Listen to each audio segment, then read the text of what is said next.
All right.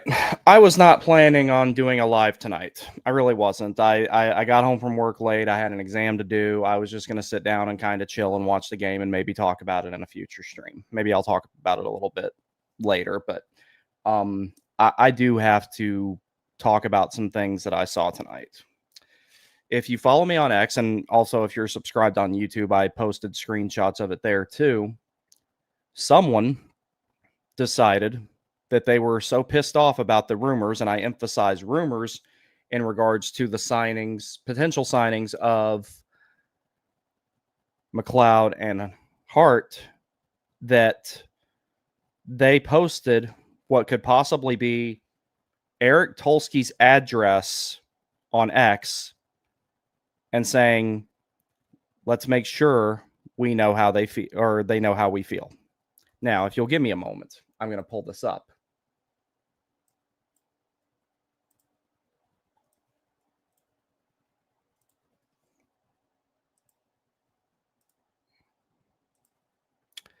And okay.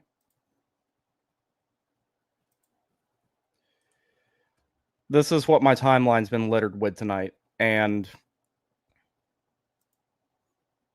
come on, allow. Thank you. So just want to go on here real quick and point out these particular things. So first things first here. I made this post in regards to this when I saw this whole situation. And the thing about it is, this is a non-hockey issue. This is much bigger than that. And I don't like talking about non-hockey issues. My two favorite subjects are hockey and these things. Well, unfortunately, I don't really feel like I have much of a choice but to talk about this, because this just isn't right. This is bad. Like, so what this person posted, and this wasn't the only time she did it. She did it about, from what I saw, about a dozen times, where she just copied and pasted the exact same post right here underneath about 8 or 9 different posts of the Canes, some to her own timeline, all that type of stuff, where she says, to be clear, the at NHL Canes and at Canes PR have blocked me, but at Eric Tulsky and his wife, whose name is in there that I blacked out, purchased. I blacked out the possible address and the neighborhood that it would be in light of the Hart and McLeod rumors. Keep that particular word right there in mind. Rumors. None of this is confirmed at all. And I cited that none of this is confirmed at all. Let's tell them what we think. Okay. If you think that there's nothing inherently wrong with that because they were saying just let them know how they feel, i.e. go express your reservations with the possibility of Carter Hart and Michael McLeod getting signed. Here's the problem with that.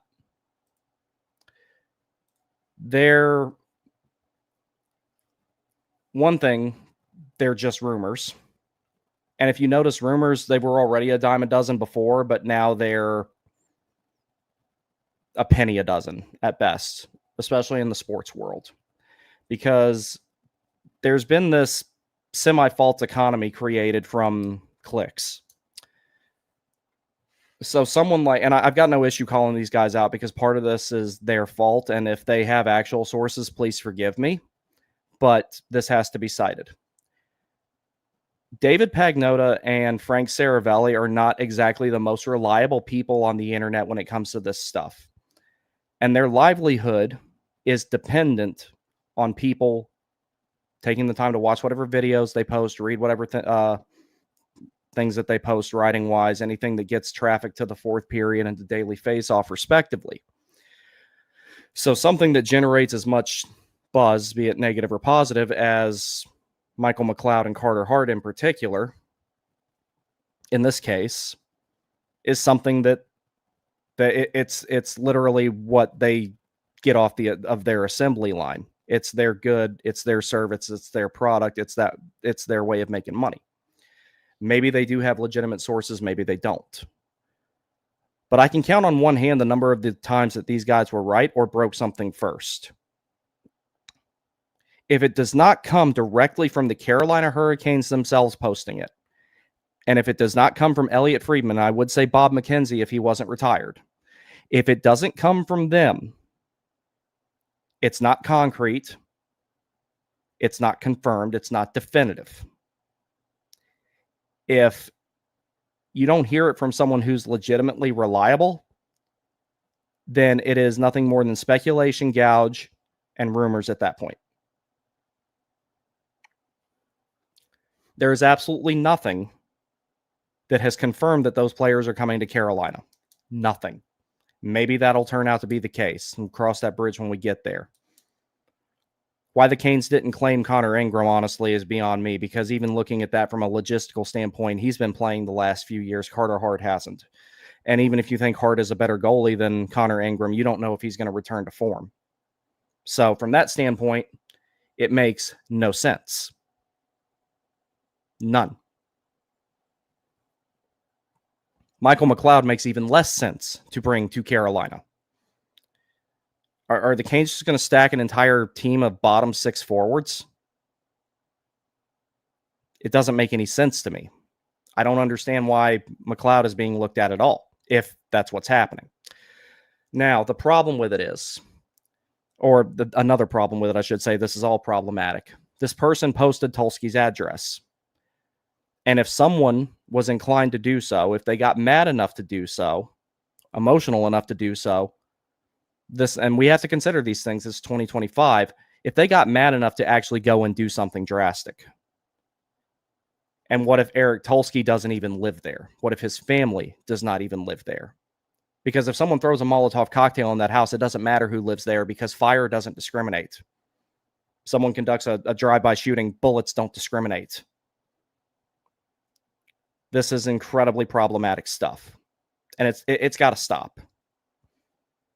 Like, I'm absolutely look, I understand if you're disgusted about this whole thing. I'm tired of hearing about it. I'm tired of talking about it. I really am. I wish this had never went down this way.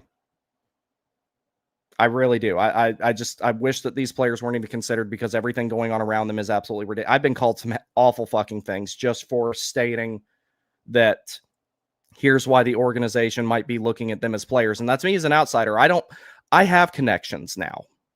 I don't cite them, and I don't post the things they tell me out of respect for what they ask of me. I had some information on a certain particular Canes player maybe signing somewhere else, and that hasn't happened yet. I didn't post it at the time because it couldn't be 100% confirmed, and I didn't want to be one of those guys who just post stuff because it sounds cool and it might happen. I'm not like that. The other thing that makes this really bad, there was another post of the many that this person posted that included the name of Tulsky's child. This is unacceptable on every level. I don't know what, and see, here's the other thing that I cited with it. For all we know, because none of us are in that front office, none of us. For all we know, Eric Tulsky is opposed to signing those players. For all we know, he's withstanding whatever Tom Dundon is telling him to do. For all we know, he's on the verge of resigning over this right before the season starts, when the Canes still need a top six center and still need a goalie. For all we know, Tulsky is going to quit his job over this. I'm not saying that that's the case. I'm not saying that things are leaning one way or the other. But the person that doxed his address, for all you know, he's saying no to this and saying that it's a bad idea. Now, those of you who've sent the organization emails, said to cancel your season tickets, all that stuff, that's fine. Like, that's not threatening anybody. That's not making anyone lose any sleep. That's not, the equivalent of posting somebody's possible address on the internet and endangering them, or even endangering people that have nothing to do with it, potentially. Like, there's much broader consequences potentially to this type of stuff.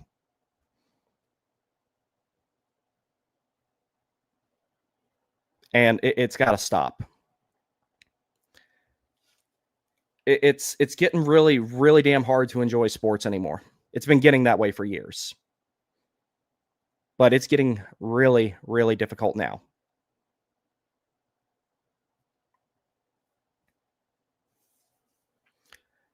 You don't accomplish anything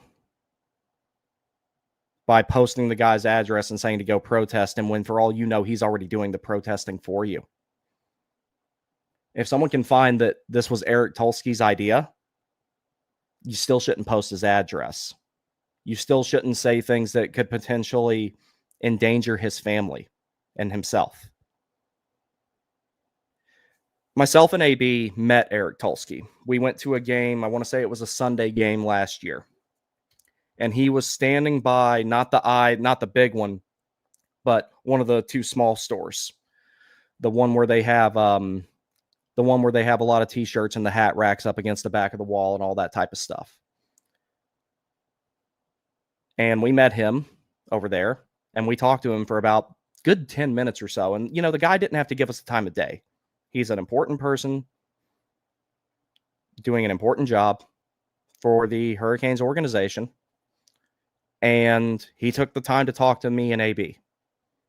Nicest guy you will ever meet. And if it's just like, I don't think I'm some, authority on the judgment of character, but if I had to guess, Eric Tulsky doesn't have a hateful bone in his body.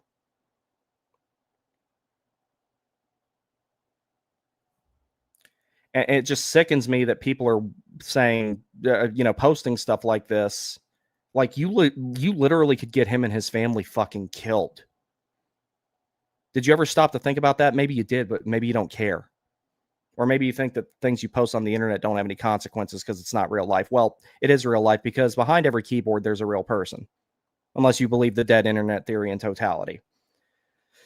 So that's why it really, really pissed me off, was because, just to kind of summarize it, 1, you don't know that these players are getting signed. 2, you have not heard that they are getting signed from a reliable source. That could change. And 3, you're endangering someone who might be totally in opposition to signing them.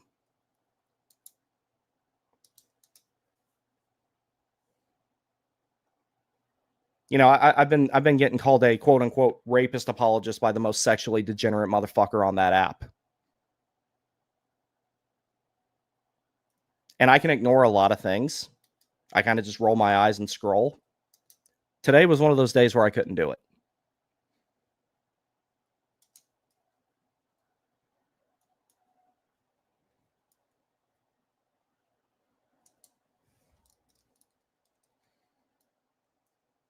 I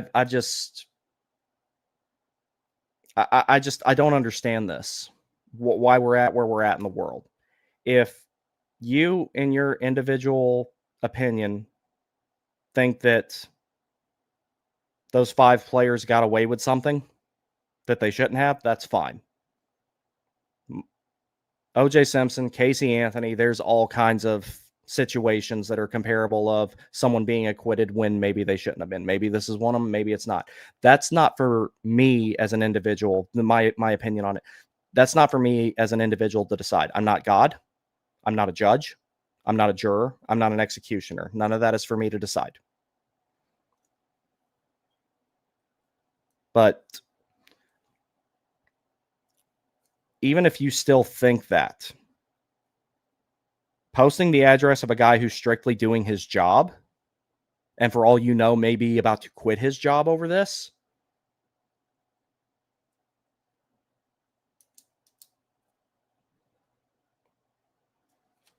for all you know, he's got the exact same opinion you do. And you're posting his address.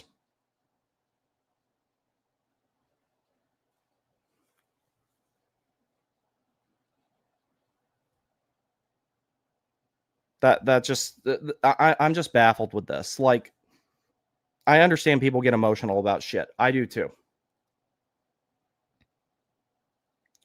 But at some point or another, you kind of got to get a hold of yourself and realize that the extreme measure is usually not the best measure. The extreme measure is something you save for last, and you're nowhere near last because you've not heard from a single reliable source that those players are going to be signed. And Frank Saravelli, David Pagnotta, and whoever else are soaking up the clicks from saying they hear this, they hear that. Sometimes they're right, but a lot of times they're not. There is one guy on that app, league-wide, who has a nearly 100% success rate, and that's Elliot Friedman. If you actually went back through and audited everything that Frank Saravelli and David Pagnotta have ever said, you would probably find that they've got a decent success rate in reporting things, but there's a lot of times that they're wrong. And even if they are right, is that really worth endangering a guy and his family? He had nothing to do with it. If he signs them, or if they get signed, how much of that was actually his idea? Do we know? No, we don't. None of us know any of that stuff.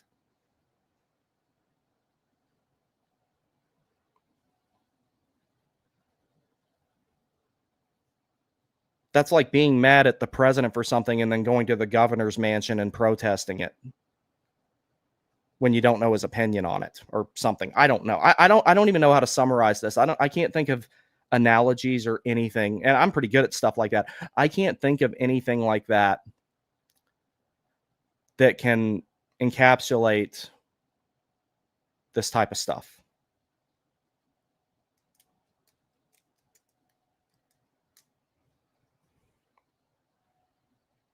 You would probably lose more fans in Hurricanes fandom if the team, and I've been told by someone relatively reliable about it, if you're watching this, you know who you are, and thank you, that the organization has taken notice of the things that are being said,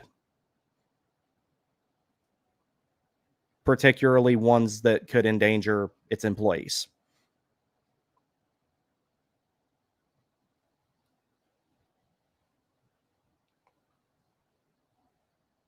But we're at a time now where someone can't just, sit down and think, okay, maybe I shouldn't do this. Maybe Tulsky is in opposition to this. Maybe this is all Dundon's idea and Tulsky just doesn't want to have his paycheck taken away. Now, granted, in the event that Tulsky did leave the organization or was fired or anything like that, he wouldn't have a hard time finding another job in or outside of hockey. If you haven't heard, this guy has like 3 master's degrees or something. Like he is incredibly educated. It will not be hard for him to find employment. When you can analyze statistics the way that he does, I guarantee you, if he were to leave the Hurricanes organization, the federal government would call him within 5 minutes to ask him to come work for a 3 or 4 letter agency. He doesn't have to worry about not having a check. Not for long.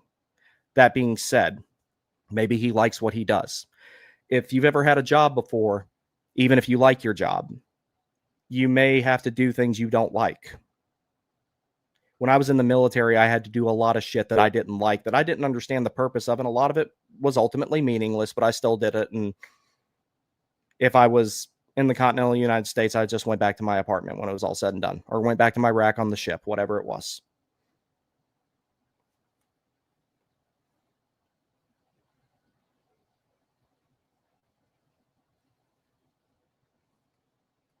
I've seen all this hair trigger type of stuff already.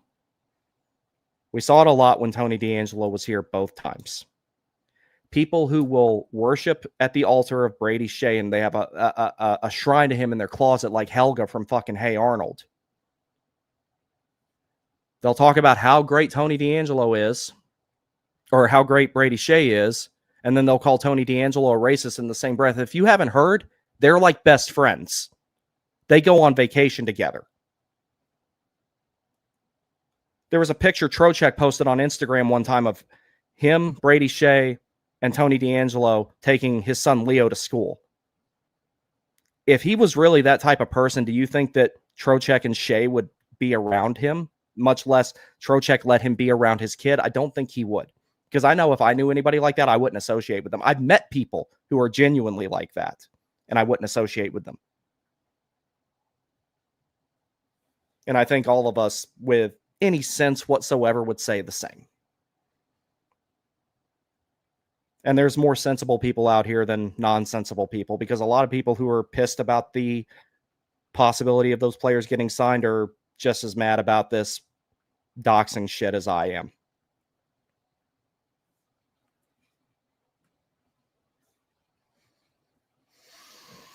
Let me get to some of the comments here. Joseph Fanio says, "What's this about Tulsi quitting? Is that just speculation?" That's a hypothetical thing that I'm saying. The reason I'm saying that hypothetical thing is because I don't know if you were here for the whole broadcast, but basically what I was telling these people online when I made that long post that I made over on X, I was saying that they were wanting to go to Tulsi's house, which might not even be his house, and let them know how they feel. And that's something that can go downhill or be misinterpreted by the wrong person really quick. And for all we know, Tulsi is in opposition to signing those players and could quit his job over it. I'm not saying he would or wouldn't. I'm just speaking hypothetically that for all they know, he's got the same opinions that they do, and they're still posting his fucking address. Dogebolt, what's up, bro? Good game, by the way. They just doxed to intimidate. Same reason they want to unmask ICE agents so they can synchronize. Yeah, that shit's not cool either. Dylan Bollinger says, "I really hope Tulsi won't quit." Yeah, I don't think he will. I've got nothing about that. I'm just presenting that as a hypothetical to these crazies out here who think that posting his address is a okay course of action when they don't even know what his particular thoughts on the matter are. It's a for all we know situation. For all we know, he'll walk the fuck out over those signings. We don't know. J-Dub says people think they are the whole judicial system, and that's part of the problem. It's like, I know a lot about airplanes. I'm not going to argue with an actual fucking pilot over them. If they tell me something, their word is law in that case. I don't agree with all of Rod Brendamore's decisions as a coach, but if I sat down with him and he said this is that, I would be like, yep, you're right, because you do that for a living and I don't. We can all have opinions about stuff, but as far as being the authority on things, I'm going to defer to people who actually do that shit for a living. And see, I had gotten to where I'd calmed down a whole lot on using the language and getting into stuff that I didn't need to get into, because John Forsland followed me back, and that was a great day for me. I was over the moon about that. I about jumped through my ceiling. And I got to enjoy that for about 4 or 5 days before all this stuff about Hockey Canada started circulating, about them possibly signing a couple of those players. I wish that this topic didn't even have to be visited. And honestly, as well as KK's playing right now, if he keeps this up, then there's really no reason to look at McLeod. And I don't know why they didn't claim Connor Ingram, because I would have, Connor Ingram's been playing. Carter Hart has not. So that one's a little to me. I don't know what the plan is there, but that's just my opinion on it. Ricky reposted the stream. Thank you, buddy. J-Dub says he does seem like he wouldn't hurt a fly. From what I knew of him, from the 10 minutes that me and AB talked to him, nicest guy in the world. Incredible. You can tell how intelligent he is too. Like, he's a very smart guy. But he doesn't look like he'd hurt a fly. He really doesn't. Dosebolt reposted the stream. I appreciate that, brother. Hopefully the Canes are aware it can do something more substantive about it. Yeah, someone, I won't say who it was, but they're probably watching. Someone on good authority told me they are aware of it. They are aware of everything that's going on with that. So that's one good thing that's come out of all this. J-Dub says, for stating facts, you get jeered. The present sucks sometimes. Dude, we picked a hell of a time to be alive. We really did. I remember telling my grandmother how bad things were getting before she got dementia and everything. And she's like, "Oh, this has all happened before." And I'm like, "Mom, I'm relatively well-versed historically. Whatever went on before, in a lot of ways, this is worse, this time frame we live in. There's no cultural homogeny. There's no critical thought, to the point where people are getting endangered over something that may be a nothing burger. And I fancy myself a burger expert, but nobody knows what's actually going to happen with that yet.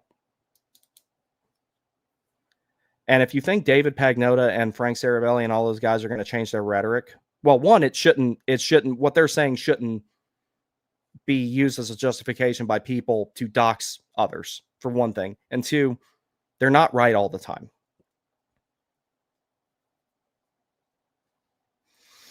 Captain Cringe says, yeah, we can't put up with this crap anymore. No, this is a point where, regardless of your opinions on the situation that occurred in the Hockey Canada trial, you know, Tulsky wasn't the judge. He wasn't sitting on the jury. He wasn't in the hotel room.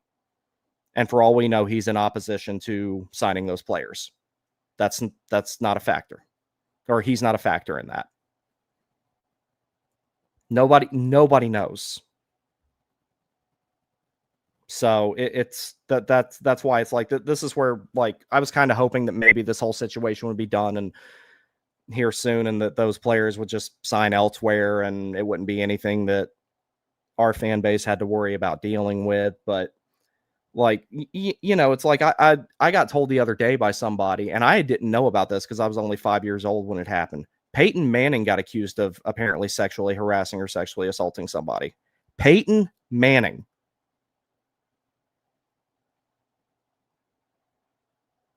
That wasn't on my 1996 bingo card because I wasn't old enough to make my own damn bingo card yet.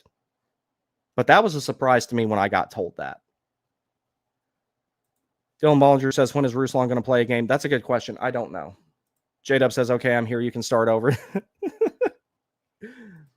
Daniel Presley, what's up, buddy? I appreciate the recent chats, brother. I agree. This stuff has been getting tiring and getting out of hand. Yeah, tonight it got out of hand. This is just unbelievable. Like,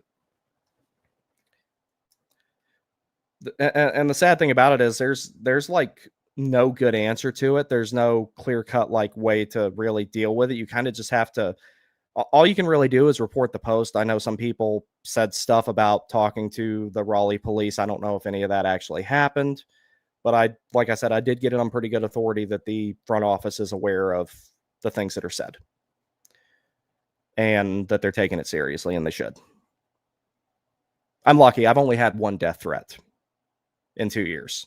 I imagine that's going to increase in the near future. Nikishan for Norris says that woman is sick. Yeah, bro, I know. It's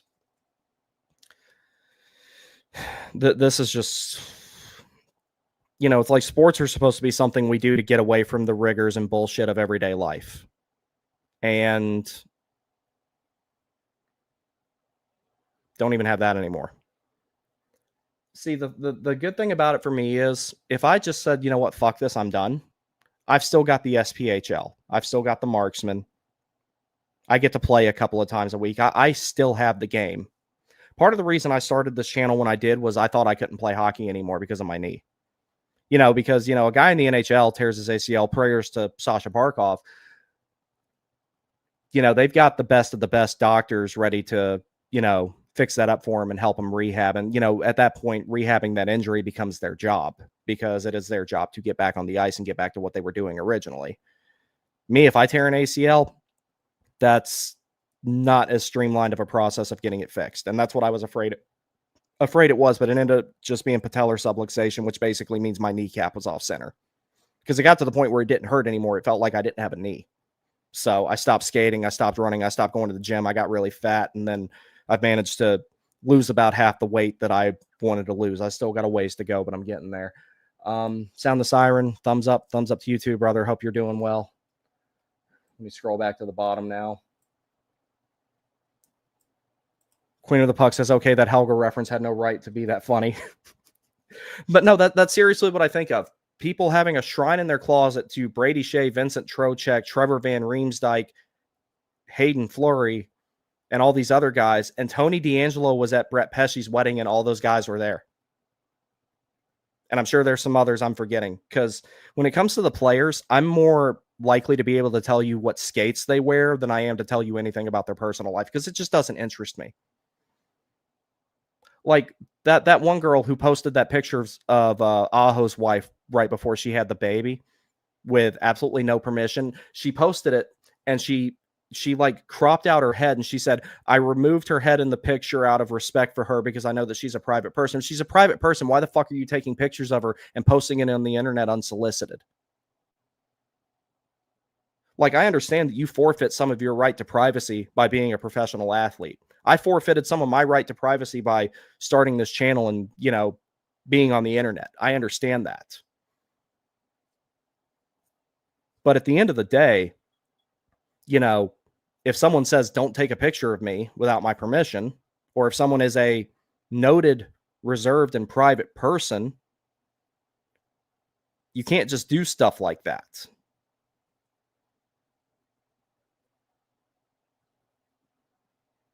That's what sickens me about it. And the weird thing about it is it seems like that this is worse in hockey than it is in any other sport. Because as you guys know, I'm a big baseball fan too. I don't see this type of parasocial relationship, hypersexual shit in baseball.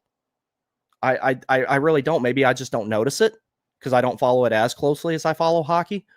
But like I remember when I made so I've got 2 more accounts on X. I've got my Tomcats hockey one, and I've got Adversary Air, which is where I post my aviation stuff. And, of course, like some of the first accounts I followed there were or when I had mutual followers join that account when I posted it on the Warning Take, they, a lot of the guys who follow me for Canes related reasons also have that as an interest as well. So they followed that account. And when I first made that account, you know how it starts off in the For You tab as opposed to the Following tab? Because I tend to stay in the Following tab. There's a lot less bullshit there. And in the Following or in the For You tab, the very first thing that I saw when I created those 2 accounts was one of those weird Puck Bunny accounts posting all their weird stuff about the players. And I don't see that in any other sport. I really don't.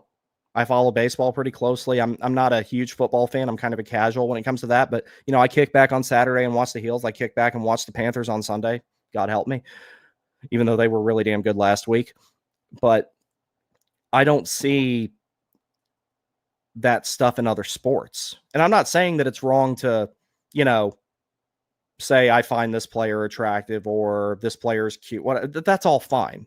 But when you act like when Connor McDavid was getting married, I remember I saw a bunch of posts about how people were excited for the wedding. Or were you invited? No? Then shut the fuck up. Same thing when Aho got married. People are like, oh, I'm so excited for the wedding. You're not there.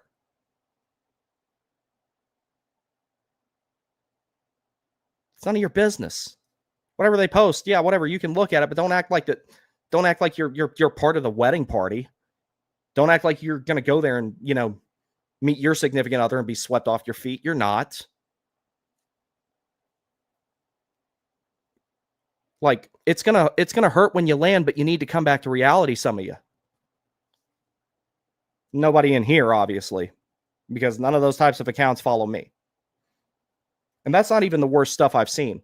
Me and a friend of mine who will be on here in about a month with me, he showed me some stuff that in some other group chats that he had infiltrated that is rather disturbing.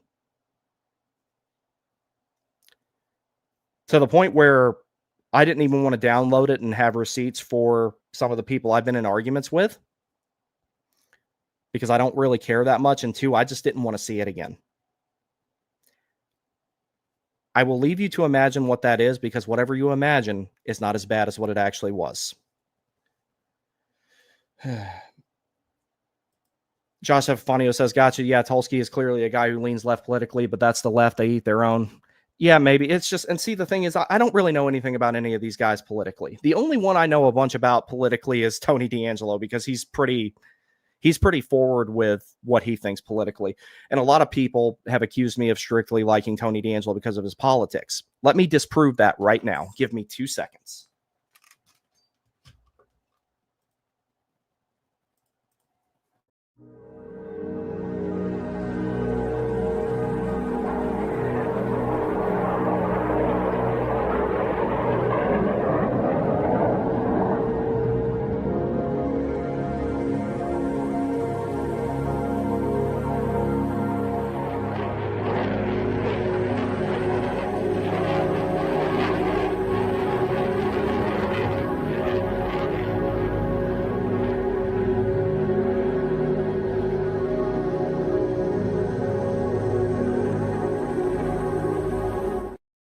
Sorry, I just wanted to grab a water real quick.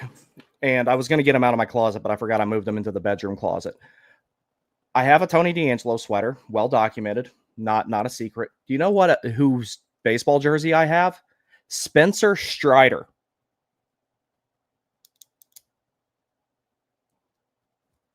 And if you think that Tony D'Angelo and Spencer Strider and Tony D'Angelo don't agree on what color the fucking sky is politically. I don't base what athletes, musicians, whatever I like on politics unless they get to the point where they're so extreme I can't stand it. And that's a pretty big spectrum for me. Like, seriously. And, it's like, and I've posted both those sweaters multiple times. They hang right next to each other in my closet. Not that one, but the one in our bedroom. If I only like Tony D'Angelo because of his politics, I have no business owning a Spencer Strider jersey.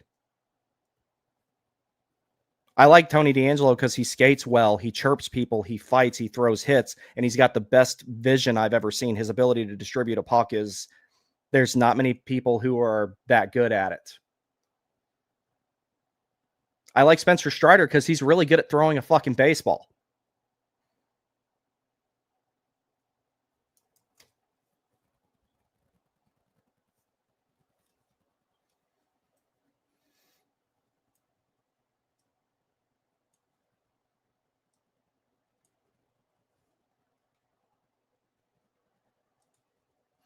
A8292 says, do you think they've decided not to sign them based on the comments? Whatever comments are made, I don't know if that would have any impact on it or not. I'm sure that's something they consider, is if the fan backlash would be so bad, it would be a bad business decision. But they're also looking at the prospect of an on-ice product. And even from that perspective, as I've said many a time, McLeod is redundant. Hart is a wild card because he hasn't played in 2 years and you don't know what you're getting with him. And even though McLeod's been playing, he's been playing overseas and not at the NHL level, and it's completely different. So there's that to consider as well. Dozebolt says, really awful things said about Stahl as well recently. Yeah, those were pretty bad too. Ariel Sky says, who doesn't look like he'd hurt a fly? Tulsky. If you've ever met him, nicest guy in the world. I only talked to him for about 10 minutes at a game one time, but like really chill dude. He didn't like, it's like a lot of times you meet someone who's in an important position like that and, they'll kind of be short with you and shoo you away because they got stuff to do. Nah, he stood there and talked to me in AB for about 10 minutes. He didn't have to, but he did. He's just a nice guy, very approachable, very smart. A lot of people who have the and I've met people that have educations and statuses similar to Eric Tulsky. A lot of them will look down on anybody who's not remotely in their stratosphere. Tulsky ain't that type of guy. Not from what I've seen, not from what I gathered when I met him.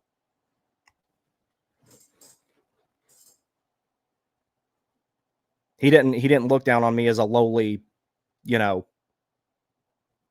everyday person. He took the time to talk to me and AB both. And we're not remotely as accomplished as him. Neither. AB and I are combined are not as accomplished as Eric Tulsky and our 5 closest friends and family members combined as well. But he didn't act like that he was on top of the world. He down to earth dude. DMD says it's disgusting. Those people, even before all the rumors, made it less fun to be a fan. ET is super approachable. I hope that doesn't change because it's a special thing. Yeah, like that's another thing. It's like AB and I are not the only fans he's taken time to talk to. After him and I got done talking to him, a couple other people came up there to talk to him. There was another game we walked by and he was out there and he was talking to people. Is he going to continue to do that with the stuff that's said today? I wouldn't blame him if he didn't. I really wouldn't. DMD also says, I miss critical thinking. Yeah, me too. I miss critical thinking. Oh, God. Yeah, that's all I want for Christmas. Daniel Presley says, it's getting bad when Reddit is standing with us on this. I just commented in the post-game thread about this, and people are in agreement with standing up to doxing. Yeah, I would hope so. This is one of those things that really should transcend. This should transcend the opinions people have on the case and the possibility of those players signing. Because at the end of the day, like I'll be straight with you guys. When I was doing my last job, when I was still working for the federal government, they basically told us to get the COVID vaccine or they were going to find a way to fire us. So, unfortunately, I capitulated to that because I didn't want to lose my job. Because being unemployed in the Washington metro area would be a nightmare.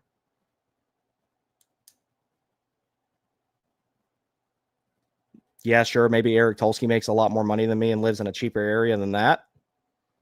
But when you have a wife and a kid, and we don't know what his circumstances are. We don't know if he needs money to take care of them, you know, if either of them have any, you know, exponential needs or something like that. But when you have your livelihood threatened, eventually, yeah, I think everybody has a line of what they will and won't do. Getting an experimental vaccine shoved in my arm, which I did 8 years of getting experimental vaccine shoved in my arm. Part of the reason I never got a flu shot again was because when I got out of the Navy, I found out that the flu shot that they give you in the military is not the flu shot for that year. It's the projected flu shot for next year so they can test it on you to see how well it'll work on the general population. I never got a flu shot again. And in the nearly 7 years that I've been out now, let's see, I got out in 2017. No, so I'm coming up on,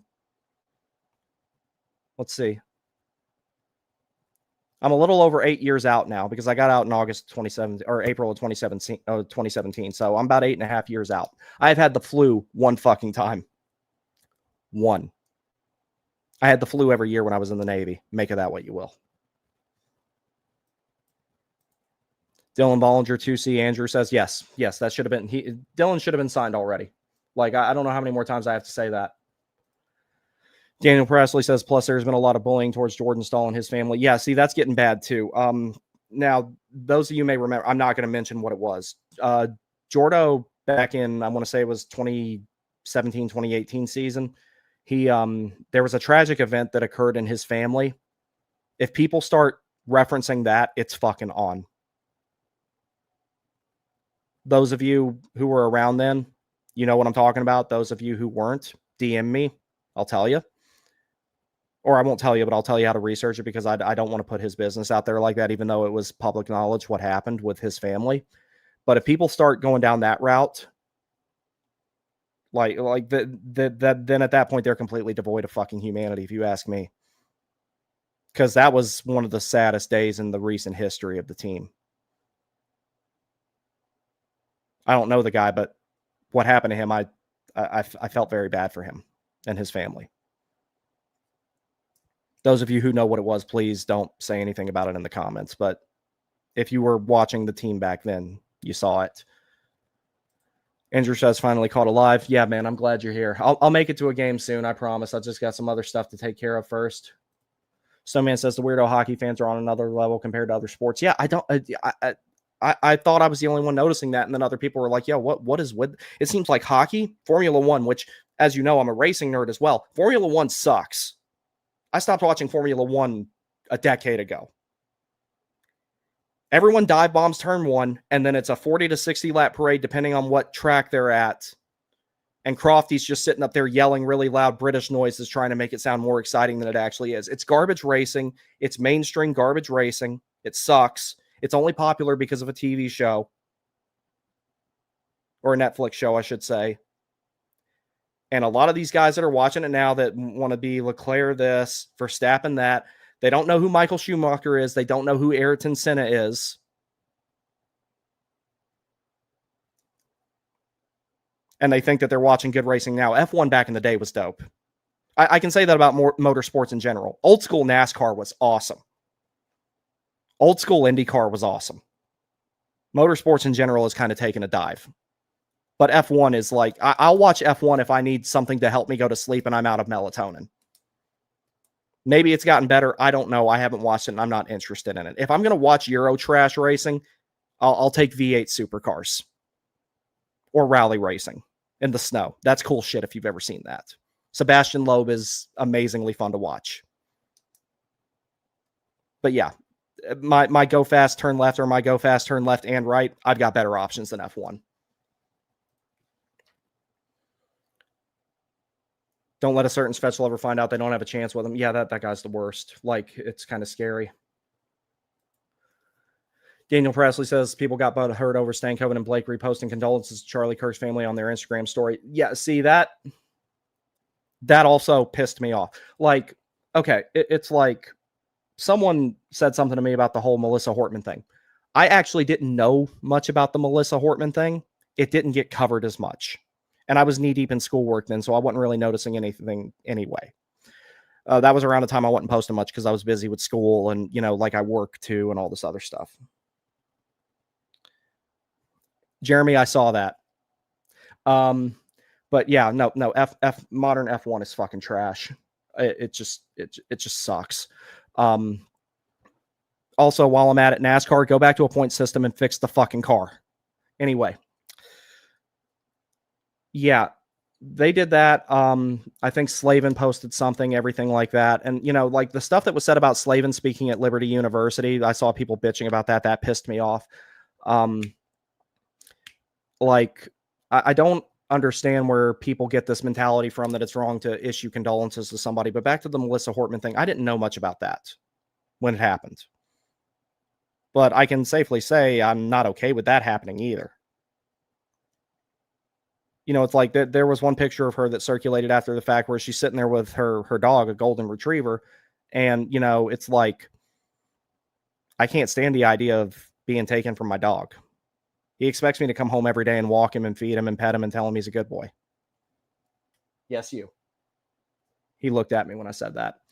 So that's sad too, regardless of whether I agreed with her politically or not. That's still a human being with a family. If you lose that, like I said in the Not a Normal live stream one that I did right after Charlie Kirk died, if you lose that humanity, that binary knowledge of alive versus dead, you also lose that binary knowledge of right versus wrong, or the closest semblance of right versus wrong a person can have. There's macro right and wrong and micro right and wrong. Micro right and wrong is two people arguing about whether pineapple belongs on pizza. Macro right and wrong is if killing somebody is okay, and if dancing on their grave online afterwards before his remains are cold is okay or not. That's a pretty definitive thing. That's a 1 or a 0. Just like this situation with Tulski's address getting leaked is a 1 or a 0. It's wrong, definitively. There is no other way around it. And there's no way that you can justify it by saying, oh, but he's in on signing these players. You don't know that. You don't know that. I don't know that. None of us know that. The only people that know that are in that front office. And, maybe some of the guys who have connections, maybe they're onto something with it. But people saying that it's an on-brand move for the Hurricanes, considering they had Tony DeAngelo twice. What Tony DeAngelo did, he said a bad word in juniors. Until this day, nobody says exactly what he said. And people said, well, did he ever own up to it? I'm like, yeah, he did. And you know what that got him? Fuck all. That got him more hate. There was a segment on NHL Network with him and his dad where he talked about that particular incident. He apologized for it. He lived up to it, and he never caused any problems in the locker room in Carolina.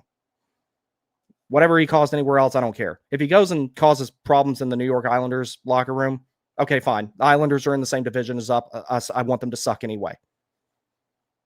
Just joking about that. But in general, he had a lot of friends. He was noted friends with several of the fan favorites on the team, Trocheck, Shea, and Pesce in particular. Him and Jimmy Vesey are really good friends. And people continued to spew the stuff about him being locker room cancer. But you know what's funny? The most objectively untrue thing I ever saw said about Tony DeAngelo, one of the morons on Reddit said that he was a bad skater. I'm like, if that's a bad skater, I want to be 1% of the bad skater he is. When you're talking about guys on this team who, like players that the Canes have had that are good skaters, he's right up there with Necas, Stankoven, Sean Walker, and throwback Brett Hedican. Saying that dude can't saying he can't skate is the most objectively false statement I've ever heard. That's bullshit. Dylan Bollinger says Chase Briscoe had something similar happen to him like Stahl. Yeah, I remember that. That's very sad. That's it's just, and I know it's only this is the sad part. Once upon a time, I would have said, I hope nobody brings that up and uses it against him in a defamatory manner. Now it's an inevitability. It's not if, but when. Like, I'm expecting it to happen.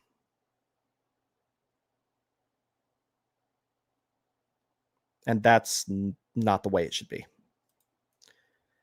A8292 says, I got downvoted on Reddit. I'm used to that.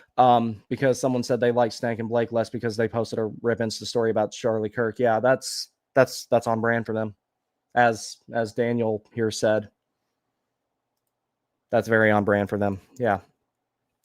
That's a very weird corner of the internet. If you think X is an echo chamber, Reddit is Reddit's a special kind of fucked up. Reddit is the reason I want to get my own website stood up and get a forum over there so that we can have sensible discussions that aren't constantly infused with the stupid shit that they infuse in there. You know, it's like it's like another thing. One of our followers here, a guy named John Carlson Gang. He's a Caps fan. We won't hold that against him. People like there will be times he's talking about Ovechkin or whatever, and they randomly insert, oh, but he's Putin's puppet. I'm like, oh my God, he has nothing to do with that shit. He doesn't. Nothing Alex Ovechkin says to Vladimir Putin is going to get him to, be like, oh, my bad, and just pull out of Ukraine. No, that's not how that fucking works. I really wonder if some of these people have ever went outside, because they act like test tube babies that got sat in front of a computer when they were 2 years old and never fucking left. Regardless of what your feelings on that conflict are, Alex Ovechkin ain't the one in the war room planning it. And it's a good thing he's not, because he doesn't know how to defend. So if Ukraine counterattacked, they'd be fucked.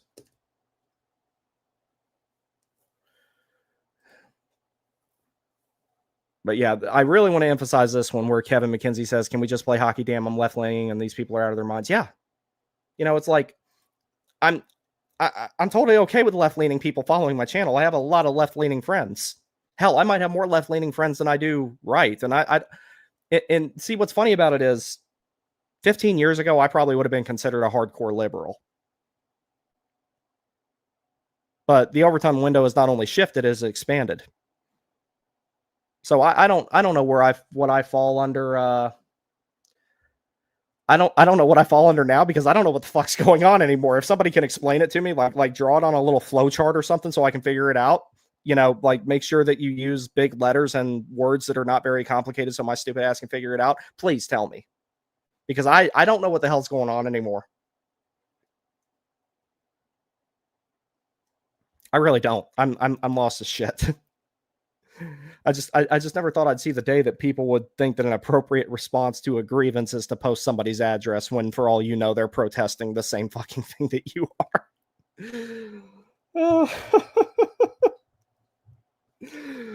It gets to the point where all you can do is laugh about it. Anyway, I'm going to talk about the game a little bit. Amir Miftakov needs to be sent to China. That's all I'm going to say about him. Giovanni Smith is really, really making a case. The problem is there's nowhere to put him. I guess they can put him on a two-way deal and send him down to the Wolves and then call him up when you need him. But the way he's playing right now, if there was a spot on the roster, he's going to get it. But there's not at the moment. But as it stands right now, if you put him on a two-way contract and send him down to Chicago, that's the first guy I would want called up personally. Now, one thing I want to talk about at length is Jesperi Kotkaniemi. Everyone knows that I'm like the biggest KK apologist on the planet. I think that his skating has definitely improved. I made a post about some of the things I see that he's doing differently. When he's pivoting on one leg, I've noticed that he's maintaining his balance a lot better. When he's pivoting on two legs, he's maintaining his balance a lot better. He's leaning further in and not losing an edge. His stride extension looks better. When he's recovering with his recovering foot, he's bringing his feet closer together and getting more power out of his stride. And as I've said before with him, if his skating improves, a lot of the other problems he have will start to be mitigated. And we've seen that with those when he's been shooting the puck, he's more stable on his feet, so he's getting better shots off, because KK's got a great shot velocity. It's just, I think there were times where he would lose his balance and he wouldn't be able to put it on net, or he would fall over and fumble the puck and everything like that. Skating is the foundation of everything. If you can skate well, you can build everything else. And I think that if he continue, it looks like he put an emphasis on working on his skating over the summer. And KK, if you watch my show, I'm sure you don't, but if you did, I did say multiple times, if you improved your skating, you would be fine. That was the only thing that holds you back from being a great player. And it is really, really great to see him having, I understand it's just preseason, but preseason, regular season, playoffs, beauty league over the summer, it doesn't matter. If your skating is better, that's going to show regardless of what circumstance you're playing in. And he killed some penalties too. So that's another good sign from him, because the penalty kill is like the Navy SEALs for Rod. If you're on his penalty kill, you're one of his most trusted players. So it's like he improved in the ways that he needed to. So Snowman alluded to the next guy I wanted to talk about, Kevin Labanc. Here's the issue with Kevin Labanc. I think he's kind of starting to return to form, because if you remember, Kevin Labanc used to be a really, really good player.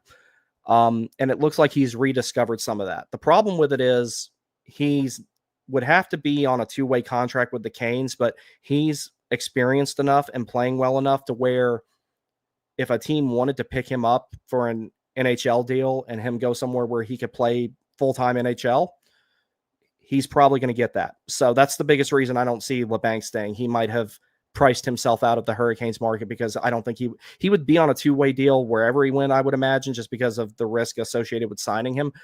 But he would probably want to go somewhere where he could actually get minutes at the NHL level. And with the Canes right now, especially with Giovanni Smith playing as well as he is, and the possibility of Nadeau getting called up at some point, he probably just won't get that.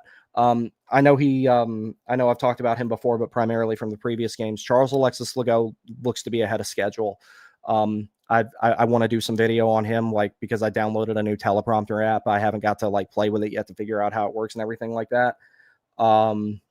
So that's the other things to consider with that.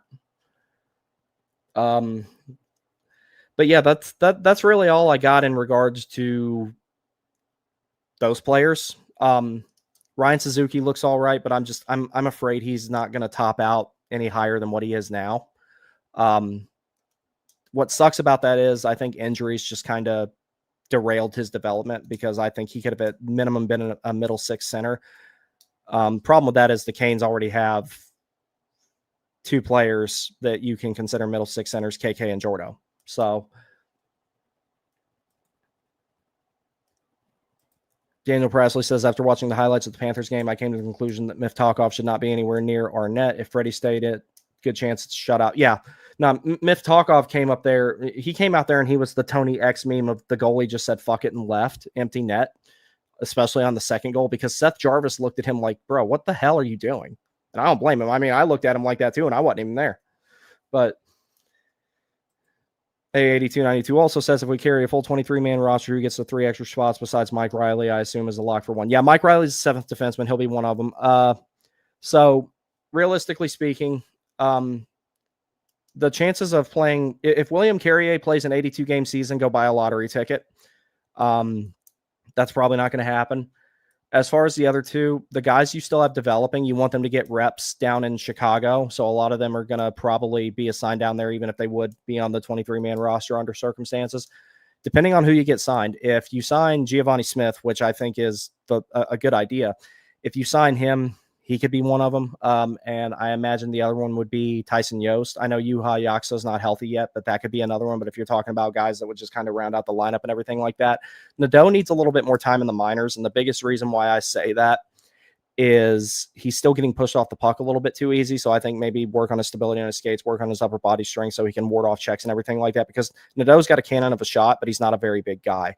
So he's just those are the things he has to work on, because his ability to protect the puck is good initially, but then eventually somebody out muscles him and gets him off of it. That's the only problem with it. But Nadeau has, as our friend Matthew has said, has the best shot in the organization. Like he really does. His shot's even better than Stankoven's at a glance. So that's another thing to consider with him. So yeah, that's just kind of my initial assessment of it. Things are fluid; they can change. I'm curious to see what type of lineup they put out there Sunday because there's only 2 preseason games left. I want to say I'll tell you in 2 seconds.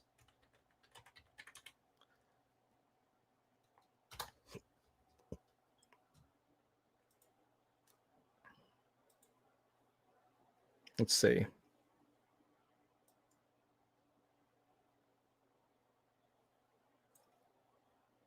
All right, so they got Sunday in Nashville.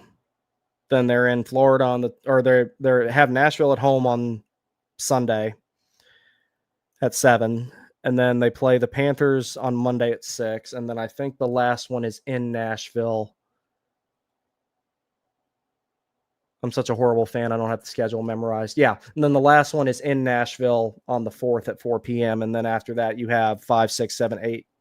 The 1, 2, 3, 4 days, the 5th through the 8th, and then you have the home opener on the 9th of October. So there's 3 more preseason games for them to make some determinations. After tonight, I wouldn't be surprised if you start seeing roster cuts in the morning and that they start to narrow the roster down. And then, as you know, the first 9 games of the season, they can carry some extra players before they have to decide if they're going to loan them back overseas or assign them to the Wolves and all that type of stuff. But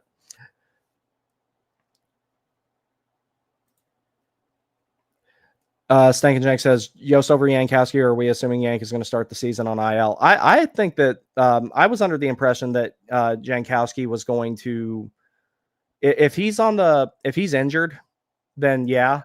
If he's healthy, then he's the 4th line center. Because here's the whole thing about it. The reason why I say that, I know that we've had a kind of a limited look at Stankoven at center. I'm not sold on it yet. I know that Rod liked what he saw, which is good because he didn't say that about Aho or Necas, and only one of those guys turned into a center. Stankoven, like, the jury is still out for me a little bit on if he's going to play center at the NHL level and how long you have to figure that out. Jankowski would be one of the other extra guys, but the other factor is KK's playing well right now. Now, we know that he has a history of playing well and then falling off a cliff. So the big determining factor there, if KK plays well, then they put him as one of those 4 centers, and you have Aho, KK, Jordo, and Jankowski as your 4 centers. If Stankoven does not play center. If Stankoven does play center, then that would potentially push Jankowski out of the lineup.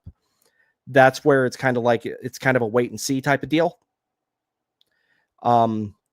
In the event that Stankoven does stick at center, and I hope he does, because that would solve so many problems for this team. And, a lot of people are concerned about Stankoven's size playing center. I'm really not, because the kid is really damn strong. It's like a lot of people wanted to, and I looked into it personally as well. A lot of people wanted to get Marco Rossi from the Minnesota Wild, and he's not much bigger than Stankoven. I think Stankoven's 5'8" and Rossi's 5'9". So, like, you can be undersized and play the position, because Aho is, he was, I think, 5'10" when he initially came to training camp the first time. Not very big at all. And he's not the biggest guy now. He's only 6 feet. But, a lot of it comes down to, and, Rod was saying it on the interview he did with Adam Gold. The stats don't measure this, the heart. Stankoven's got that. He's got the work ethic. He's got the defensive wherewithal. And we know that he can put numbers up. I think it's just a matter of him learning the little nuances. That's the thing right now that would be the determining factor as far as how the chips fall in the rest of the lineup to determine whether you have Jankowski in or out. And then, not to mention, like I said, William Carrier, he's not an 82-game guy. He just, unfortunately, he gets injured. We know it. I would love to see him play 82 games because the dude's a wrecking ball. But likeliness is he'll get hurt at some point and somebody else will be in the lineup. So it may be a problem that sorts itself out. So that's one of those things that I'm going to wait and see on. Daniel Prasley says, saw a recent discussion about this last ECF. It got me thinking, do you think we could have salvage game 3 and 5 if Chatfield and Walker were healthy and we take a 3-2 series lead? Ooh, that's a tough one. That's a tough one. They definitely wouldn't have hurt, that's for sure. Florida was just a really good deep team to the point where their third line with who was it? Lundell, Lusterinen, and Marchand, I believe it was. That line was their best line in the entire playoffs. And then when you're not dealing with them, you're dealing with a line that's centered by Sasha Barkov. When you're not dealing with that, you're dealing with a line centered by Sam Bennett. They have a really good defense as well. You know, it's like, I know I give Gustav Forsling a lot of shit because I hate that people say that he's better than Slavin. Public service announcement, he's not. Things that people are saying about Gustav Forsling now, we were saying about Jacob Slavin for a decade plus. And then they've got the goaltending to boot because Sergei Bobrovsky doesn't look to be slowing down at all, not yet. That's the only thing about it is I think maybe those games would have been a little bit closer, maybe a little bit more interesting. But as far as salvaging it, that's a stretch, not because of the defense in particular, but because of the forwards. But had they been in, it would have helped. I won't go as far as it helping the Canes salvage those games.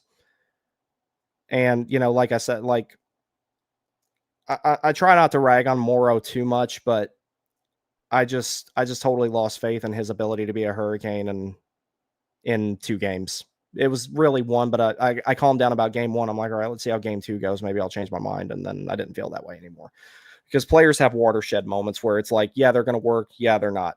Jack Drury had his near the beginning of the 23-24 season where I was like, all right, this guy's going to stay until ultimately he got traded.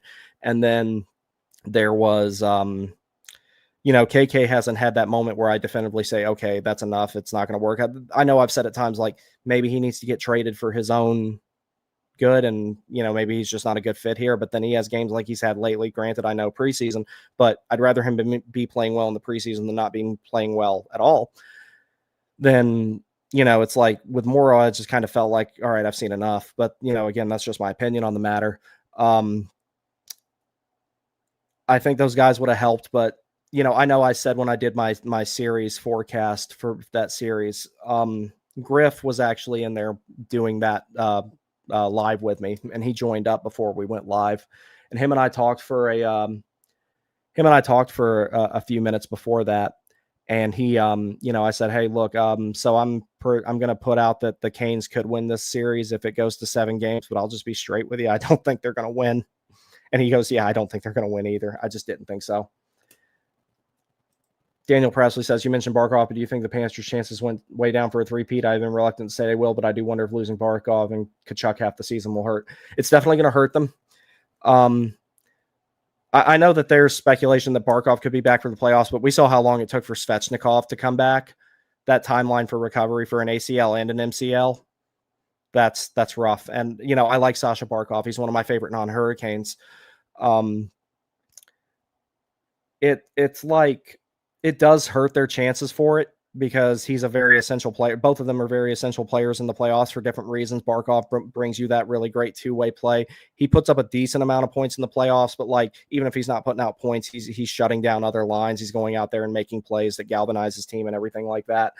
But that team is just, it's so fucking deep, man. It's hard to be, even without Barkov. It's like, that's one other thing, and I'm going to talk about this extensively in the future. If the Canes are going to make a blockbuster trade to bring in another center, now is the time.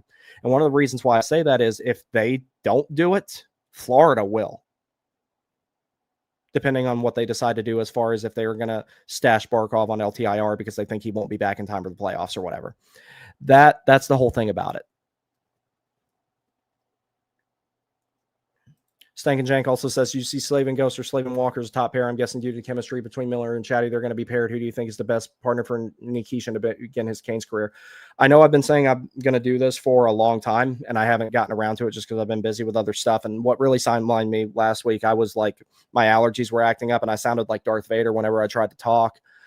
I do have a bunch of slides put together, and I'm going to talk about the defensive pairs ad nauseum some point in the near future. And I'm going to go over each one.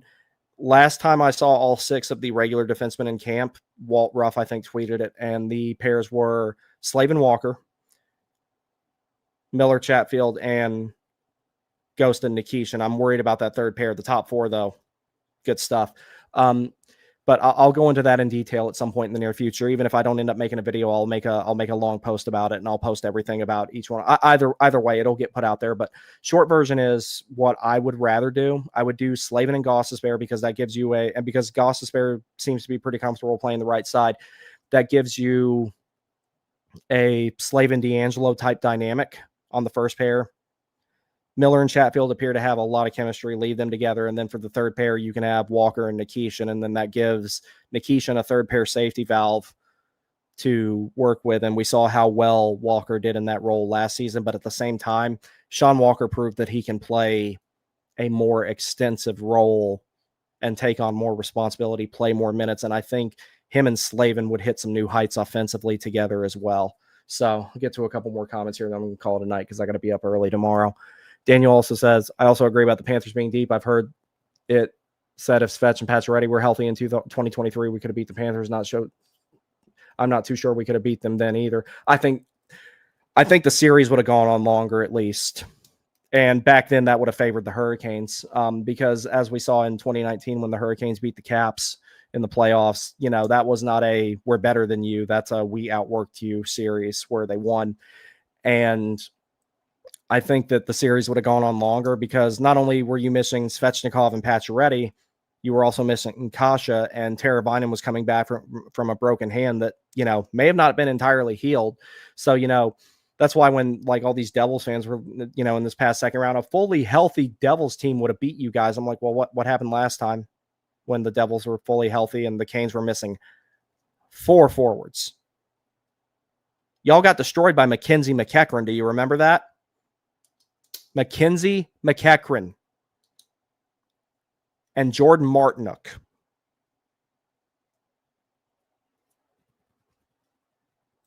Daniel says, I also appreciate the interaction. I feel bad spamming the chat and hogging the stream. It is all good, buddy. It is all good. I just had to get some stuff off my chest about that stuff that happened earlier, man. That just annoys me. Snowman says Walker and Slavin are going to be shut down. Slavin had to pick up too much slack last year with Burns slowing down. Yeah. And the other cool thing about it is Walker has an offensive upside that we didn't really see yet. Because what Walker specializes in as far as on the offensive side of the puck, and this was videos I was watching of him when the Canes signed him, he's really good at joining the rush at the right time and driving the middle of the ice, getting to the high slot and making himself an option to shoot. That's where Walker's points are going to come from. It's going to come from that and primary assists. And he can play the defensive side of the game as well. He can eat possession for Slavin, everything like that, and allow Slavin to do the stay-at-home shutdown thing. But at the same time, I think that they could both potentially put up new career highs in points with each other just because of how dynamic of a player Walker is. Like when you're talking a partner, if you're talking Walker being the guy who's partnered with Slavin, you're talking about someone who would be the most dynamic two-way right defenseman that Slavin has played with, because Dougie Hamilton leaned incredibly towards the offensive side. Tony DeAngelo was essentially a fourth forward. Brent Burns was pretty good at the two-way side of things, but he leaned to the offensive side of things. And then as time went on, he transformed his game into being more of a shutdown guy. The problem with that is you don't want a pure shutdown guy with Slavin because you're already getting the shutdown side of the game with Slavin. So you need someone with him who can make something out of those opportunities that he creates, because Jacob Slavin forces a lot of turnovers. So you need someone who can get up ice quickly, join the rush, distribute passes, and complement Slavin's defensive game while allowing them to open up their offensive game. And then when you look at Sean Walker in isolation compared to the other defensemen that I just mentioned, when you're talking about a two-way defenseman, he is much closer to a two-way defenseman than any of the guys mentioned, aforementioned there. Then lastly, I'm really excited about the Miller and Chatfield pair. That's going to be great. Chatfield's not going to give you a ton of offense, but what he will do is he'll shut down the right side. He'll lock down his side of the ice, and Miller will be able to use that cannon of a shot he has. And, that's one of his best assets, and he can throw hits. So it'll be kind of like anybody who's paired with Nikishin. Chatfield can just be the shutdown, stay-at-home guy, so Miller can do that aggressive offensive stuff, and he can go for those big hits that we know he can throw because he knows that he's got Chatfield there if he steps up on somebody and gets burned. So that'll give him confidence to be able to do those things. The one thing I'm worried about is Ghost and Nikishin being paired together. I'm just I'm a little bit worried about that. And like I said, this is one time where I think however the defensive pairs start this season, I don't think they'll end that way. We'll just have to see. All right, everybody. Thank you for coming to my TED Talk. I am going to call it a night. I wish all of you the best. I probably will not do anything tomorrow. I'm probably not going to do anything tomorrow because I got work and then I got some more schoolwork stuff to do. Sunday, I will try to do a live. It depends on how bad the Panthers piss me off. So the ones in Charlotte, not the ones in Sunrise. And that'll be that. Thank you, everybody. Have a great evening.